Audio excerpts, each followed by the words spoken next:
Let's talk about the elephant in the room. Operation Flying High, the $21 million heroin traffic ring. The arrest on May 3rd that ripped into, I won't say your legacy, because all a person has to say is, do you know Fly? They'll say with excitement, yeah, Williams, the celebrity ball player.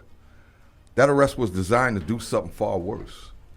D.A. Gonzalez dubbed you and your cohorts as the worst kind of drug dealers. To add insult to injury, guns were a part of those allegations, and many people found it hard to believe because you actually worked with the police in a program to collect guns around the rec center, getting them off the streets. Your quote was, I gotta live here. I know where to draw the line. They don't mind shooting the ass out of you here. I know better. So on May 3rd, you were arrested at your residence with a doorman in a leafy section of Queens. How did the arrest go down? How did it go down? Well, they raided my house. But see, they couldn't just get in there. As I got my paperwork, they went to their firm, you know what I'm saying, 40 Wall Street and stuff.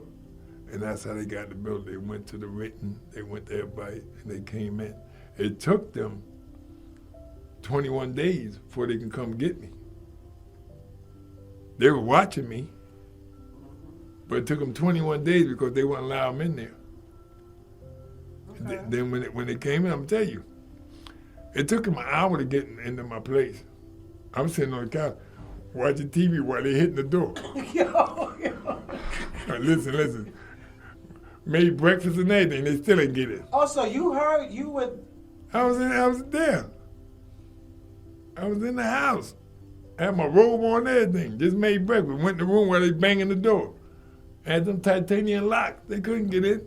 They had to go get made to take the hinge off the door to get in. Took them an hour and something to get in. They said, we hear you. I said, I hear you too. You talking about, yeah, you hear me. Yeah, I hear you too. Open the door. No, I ain't opening nothing. You already tried to break in my house, man. Keep breaking in. I ain't letting you in. And I sat there. When they came in, they sweat like a motherfucker. Had the shields. Where the gun? It's in the drawer, man.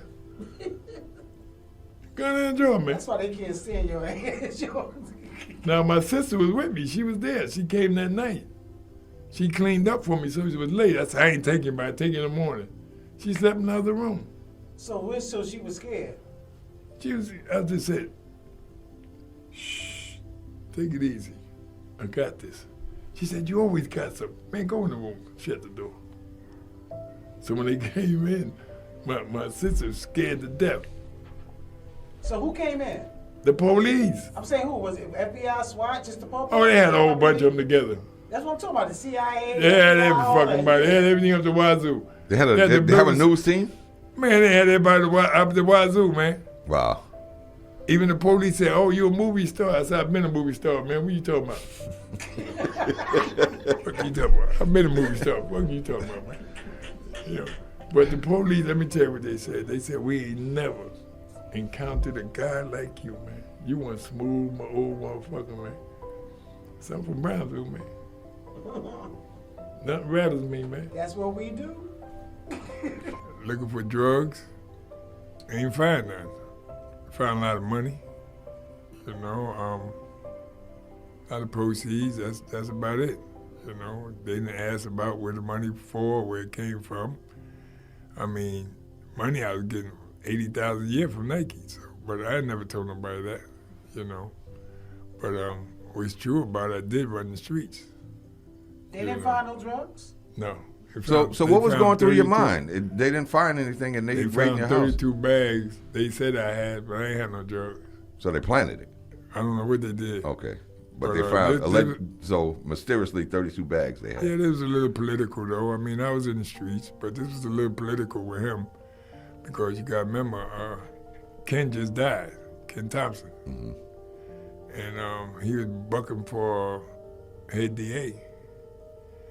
And it was a little political, but you know, the saying today is, if Jock never died, I never went to prison. But they wanted me to say things that went on in the neighborhood, but I wasn't going to do that. Okay.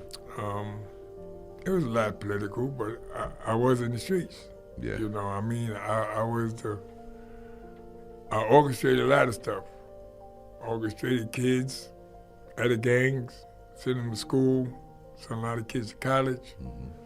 You know, like one quote in the newspaper, a kid said, Fly ain't do that. He took me out the game, sent me to school. I took some kids that dropped out of school, to their school, sent them to alternative school. Got a couple of them went and got associate degrees and everything, you know. But I did help the kids. I helped everybody in the streets, you know, my stepson and everyone else, you know. Were you high when they arrested you? No. Yeah, I was getting ready to ask him that. So I heard you were aware you were targeted. You believe that's true? I was, excuse me? Targeted. Oh, yeah. I was a political ploy, you know. They knew what I did in Brownville, Eastern York, Bed-Stuy, Flatbush, Bushwick. They knew what I did.